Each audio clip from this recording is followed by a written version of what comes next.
Kayaknya dengan Gafur aja udah selesai semua masalah ini ya. Jadi gini, kalau kita bicara tentang kata salah kaprah gitu ya. Salah kaprah itu sesuatu yang salah tapi dianggap benar. Karena praktek yang terjadi ya begitu terus. Tetapi jangan lupa ini hukum. Ya, hukum acara lagi. Jadi hukum acara itu kan menentukan bagaimana sebuah hukum material itu akan bekerja nantinya. Nah kalau misalnya hukum acara itu dibilang nggak ada sanksinya, kadang-kadang memang sebuah hukum administratif seperti ini kan tidak ada sanksinya. Tetapi sanksinya ya sanksi administratif itu. Dengan sendirinya embedded di dalamnya. Jadi kalau misalnya Anda melampaui batas, artinya tidak sah. Begitu tidak sah ya sudah batal demi hukum, kan begitu.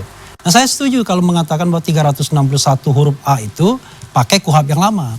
Tapi saya juga sudah dapat informasi dari dari Kejaksaan Tinggi. Jadi mereka pada hari ke-7 sudah P18. Kemudian pada hari ke-13 itu mereka kembalikan tuh berkas itu. Dan hitungannya kalau 13 Januari diajukan, maka berkas itu dikembalikan itu pada tanggal 26 Januari. Ya kan 13 tambah 13 itu hari ulang tahun saya itu. 26 Januari. Dan kalau sekarang tanggal 11 Maret, maka sudah lewat memang. Harusnya kan 14 hari setelah itu. Nah pertanyaannya adalah kalau hukumnya sudah dilanggar, ini jangan lupa loh. Ini kan KUHP Undang-Undang 8 tahun 1981 itu adalah undang-undang. Itu hierarkinya tinggi sekali di bawah Undang-Undang Dasar, kemudian TAP MPR dan undang-undang. Maka sesuatu yang melanggar undang-undang tentu tidak justified lagi. Nah itu di hilirnya. Tapi di hulunya itu yang sering saya kemudian ada yang ribut. Wah kita kok kemarin itu Irwasum. Ke Irwasum. Ya katakanlah ada yang pro dan kontra. Padahal kita ingin menyentil proses yang tidak profesional di penyidik Polda Metro Jaya dan juga di Barreskrim Mabes Polri. Kenapa begitu?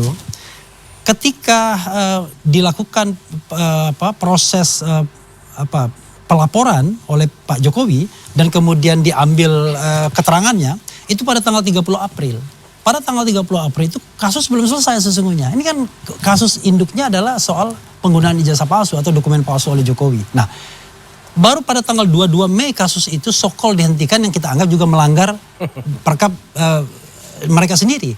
Karena itu saya katakan dari hulu bermasalah, melanggar hukum, hilirnya juga bermasalah sekarang, melanggar hukum juga. Berarti double melanggar hukumnya.